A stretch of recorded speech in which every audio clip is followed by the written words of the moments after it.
Welcome back to In Between Cuisine. I'm Tony Hickman, and today is going to be all about macaroni and cheese. I'm going to do two versions for you today. One that I created, been doing it for a while, and one using Velveeta cheese. Now I'm going to be honest with you guys, I have never made mac and cheese with Velveeta cheese. So you're going to be going through this with me for the first time.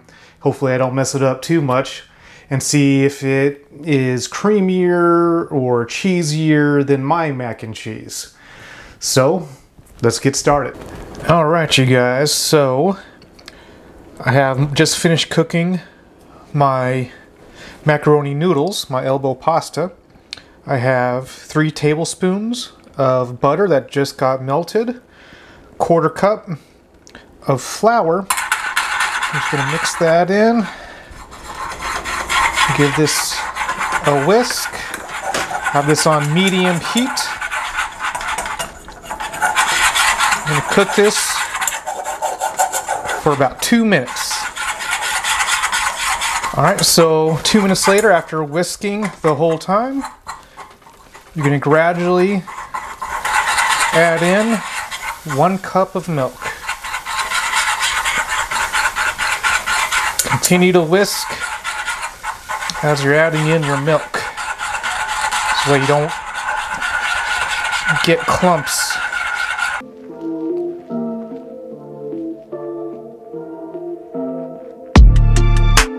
Now you're going to raise your heat up, bring that to a boil, and let cook for 3 to 5 minutes, whisking continuously.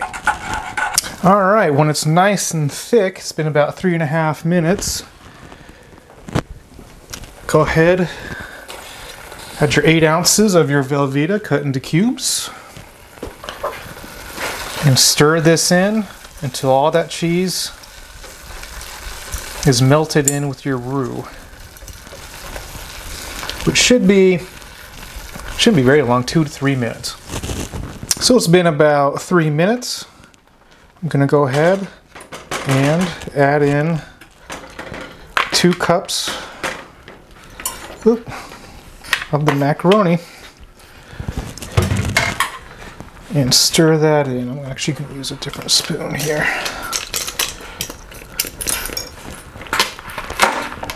Give this a good stir. Make sure all your macaroni is evenly coated.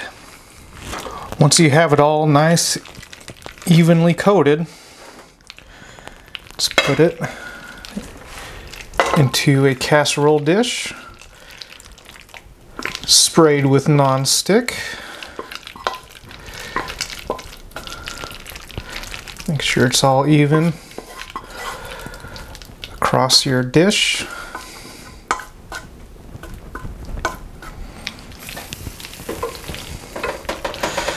Just like that.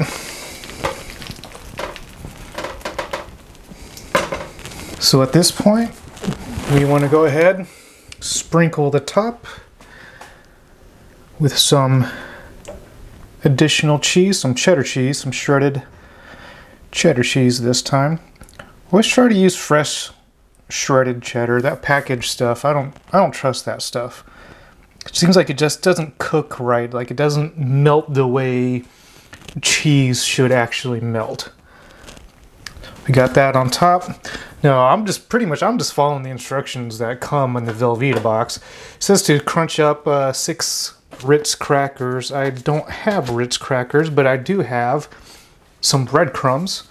So to give this a little crunch and give it a fighting chance against mine, I'm just going to sprinkle some of these breadcrumbs right on top. Just to evenly coat this. Not a lot. I have my oven already preheated to 350 degrees. We're going to pop it in, and we're going to let that cook. What does it say here to let that cook for? It says for 20 minutes or until ready. Pop that in right there. I'm going to set my timer and I will be right back in 20 minutes. All right, so it's been 20 minutes. Let's take this bad boy out of the oven and see what we got.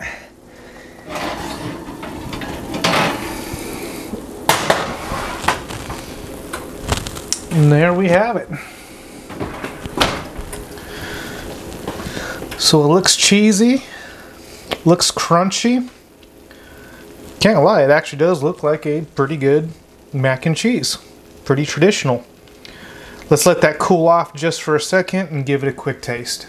So let's dig into this little corner right here and see what we got. So you guys can see that right there. Looks good, looks like a good, tasty, traditional mac and cheese.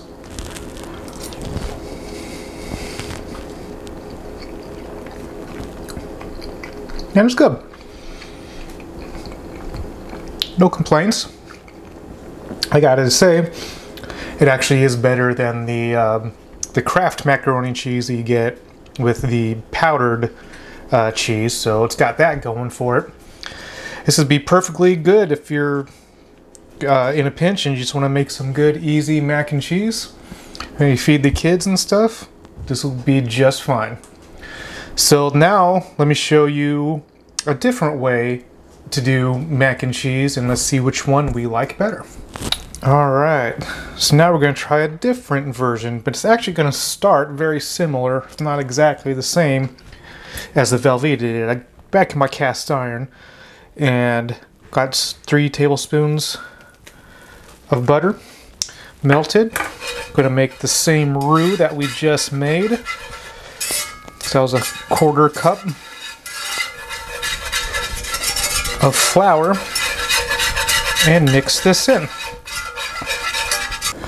This is over medium heat, by the way, and once that is all cooked in and all the flour and butter is absorbed together, same as last time, we're going to gradually whisk in a cup of milk.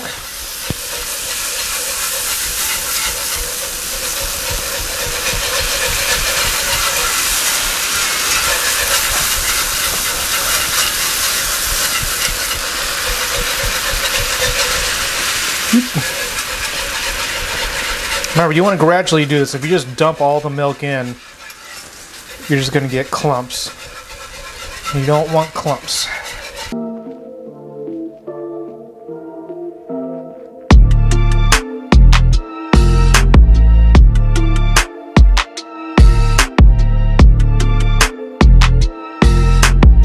I'm going to let that cook just for a couple minutes. Once you got that good boil and that good thickness, go ahead, add a cup of water. And then add a 1/2 of a can of cream of chicken and mushroom soup, or just cream of mushroom soup. If you like, if color is important to you, then the whiteness of the cream of mushroom soup would be a better way to go. And then whisk this in and let this cook for about 5 minutes. Okay, so I forgot to push record, so that's why it automatically went to looking like this. So I put my pasta in. It was only halfway cooked, so it was extremely al dente. Put that in here into the sauce you just made, stir it around, coat the pasta evenly, and let this cook for an additional 2 minutes. And since I've just figured out that I didn't push record, it's actually already almost been 2 minutes. So we're going to give this some more stir. And then we're going to add our cheese. This is going to be a lot. I got 3 cups of shredded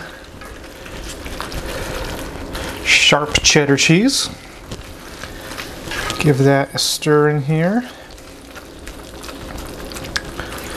Again, use the freshly grated. Grate the cheese yourself.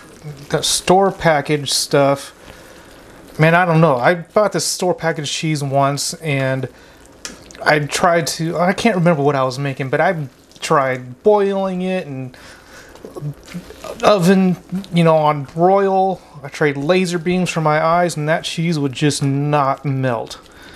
So if that cheese doesn't melt when boiling, I don't know what they put into it. So I don't trust it. Make sure you always use freshly grated cheese. It's already starting to look good. Look at that. Doesn't it look good? I think it looks good. But we could always go creamier. So we are going to add, let me get, oh shoot. Rinse this spoon off real quick.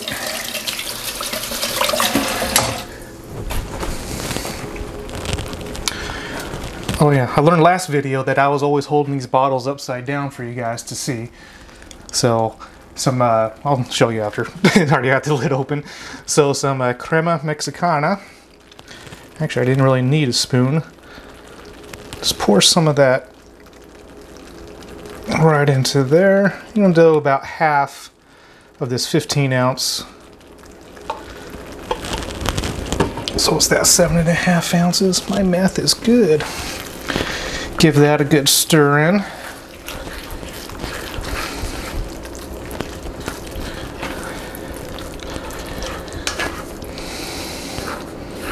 You can just see the cheesiness as you're stirring that around. Looks good.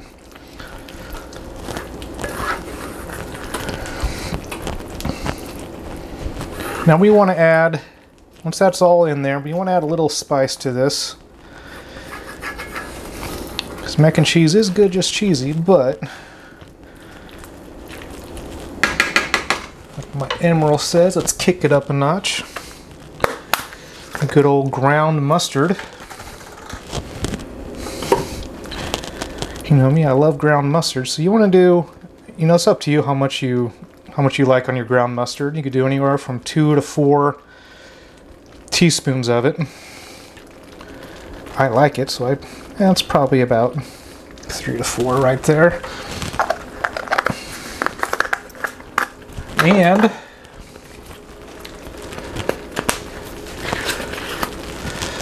just a little bit of paprika. Stir all that in. Alright, so I forgot to show you guys the bottle. I told you I was going to show you. There you go, the Crema Mexicana. You could use that. And at this point, you go ahead and turn that heat off. Still have my oven at 350 degrees from when I made the Velveeta. Optional thing here, you could go ahead and plop just a little bit of sour cream on there.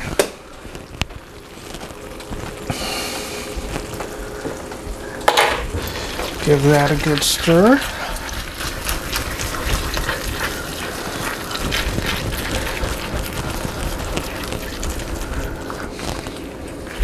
Once you have all your sour cream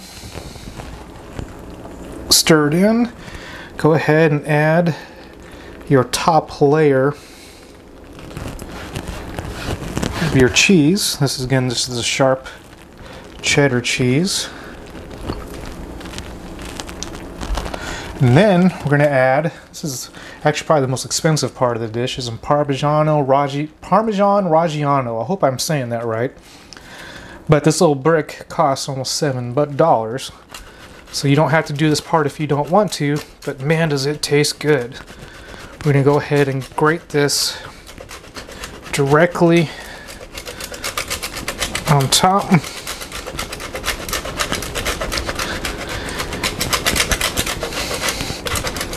Give that a good cover. I went ahead and grated a little more just off camera so I can more accurately get the edges here, so you don't want to make a mess and just have cheese going everywhere. There we go.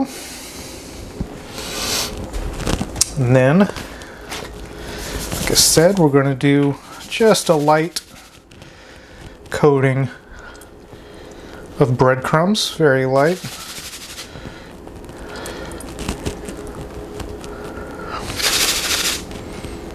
sure you get it all the way around.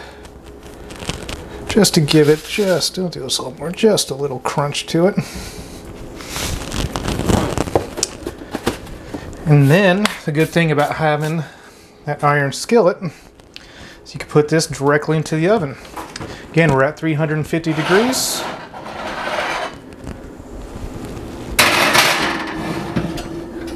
We're gonna let that cook.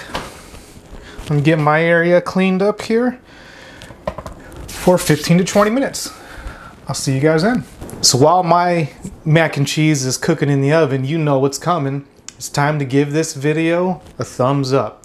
And please, if you haven't already, subscribe and ring that bell. That way you get notified of all of my new content. Appreciate it. Okay, so it's been 15 minutes. I just turned the oven off. Can't wait to see what we got. Let's pull this thing out carefully. Oh, look at that. Can you guys see that? Good bubbling cheese there, just going to town. Looks good in my opinion. But just like before, that, as you could see, is boiling hot. So let's take a quick break. Let's let that cool down and see how she tastes. So I've let this cool down for about as long as I want to, just because I can't wait to dig into it and see what we got. So let's just try to take a thing right here out of the middle. Oh man, it's still hot. But hey, bombs away. Oh.